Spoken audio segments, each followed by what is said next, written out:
വാഹന പരിശോധനയ്ക്കിടെ അപകടം അന്വേഷണം നിർദ്ദേശിച്ച് മുഖ്യമന്ത്രി. അത് പോലീസ് വാഹനങ്ങൾ പരിശോധിക്കുകയാണ്. പരിശോധന നടക്കുമ്പോൾ ഒരു ബൈക്ക് വരുന്നു. ബൈക്ക് 2 യാത്രക്കാരുണ്ട്. കൈ കാണിച്ചു. അപ്പോൾ ബൈക്കുകാരർ നിർത്തുന്ന പരിപാടി തന്നെയാണ്. പെട്ടെന്ന് കൈ കാണിച്ചത്. പക്ഷേ പോലീസുകാരൻ തോന്നിയപ്പോൾ നിർത്തുന്നില്ലാന്ന് തോന്നിക്കാണ്ട് എന്ത് ചെയ്തു? ബൈക്കിനെ പിന്നെ പിടിച്ചു. ഓടുന്ന ബൈക്കിനെ ബാക്ക് പിടിച്ച് എന്താ സംഭവിക്കുക?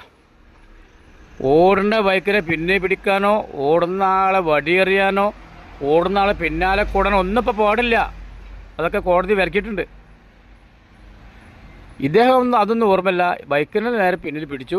ഓടുന്ന ബൈക്കിനെ പിന്നിൽ പിടിക്കുന്നു. ആ ബൈക്കും ഈ പോലീസുകാരനും എല്ലാവരും കൂടി വീണു. കുത്തി പറഞ്ഞ് വീണു. പോലീസുകാരന് പരിക്ക് പറ്റി. ബൈക്ക് യാത്രക്കാർക്ക് പരിക്കേറ്റി. പോലീസുകാരൻ എന്ത് ചെയ്തു? അവരുടെ ആ തനത് സ്വഭാവം കാട്ടി. എന്ത്? പോലീസുകാരനെ മാത്രം വണ്ടി കയറ്റിയിട്ട് പോലീസ് വണ്ടി കയറ്റിയിട്ട് ഹോസ്പിറ്റലിൽ കൊണ്ടുപോയി. ഇവരെ കൊണ്ടുപോയില്ല. നോക്കണങ്ങൾ അവർ ചോര പോയിട്ട് അവിടെ കിടക്കാണ്. 14 കിലോമീറ്ററോളം ദൂരത്തെ ഹോസ്പിറ്റലിൽ.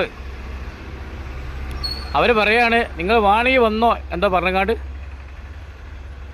അവർ പറയാം വേണമെങ്കിൽ വന്നോളി എന്ന് പറഞ്ഞങ്ങാണ്ട് പോലീസുകാർ പോയി. ഇവരെടുക്കാതെ പോയി എന്നാണ് പറഞ്ഞത്. അതാണ് വിഷയമായത്. ആൾക്കാർക്ക് കൂടി വിഷയമായി. പ്രശ്നമായപ്പോൾ പോലീസുകാർ അതിൻ്റെ മറുപടിയായിട്ട് വന്നു. എന്തൊക്കെയാണ് ബദൽ വന്നത്? അവർ മദ്യപിച്ചിരുന്നു. വരുന്ന ബൈക്കാർ മുൻകൂർ തീരുമാനിച്ചു അവർ മദ്യപിച്ചിരുന്നു. പിന്നെ ഞങ്ങൾ വണ്ടിയിൽ കയറാൻ വേണ്ടി പറഞ്ഞിരുന്നു.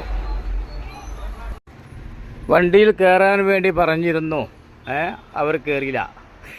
ചിരിക്കാൻ കിട്ടില്ല പോളോ. അതുപോലെ തന്നെ കൃത്യനിർവഹണം തടസ്സപ്പെടുത്തി എന്നൊക്കെ പറഞ്ഞുകൊണ്ട് അവരെ പേരിൽ ഒരു കേസ് അങ്ങോട്ട് എടുത്തേക്കാണ്. എങ്ങനെയുണ്ട്?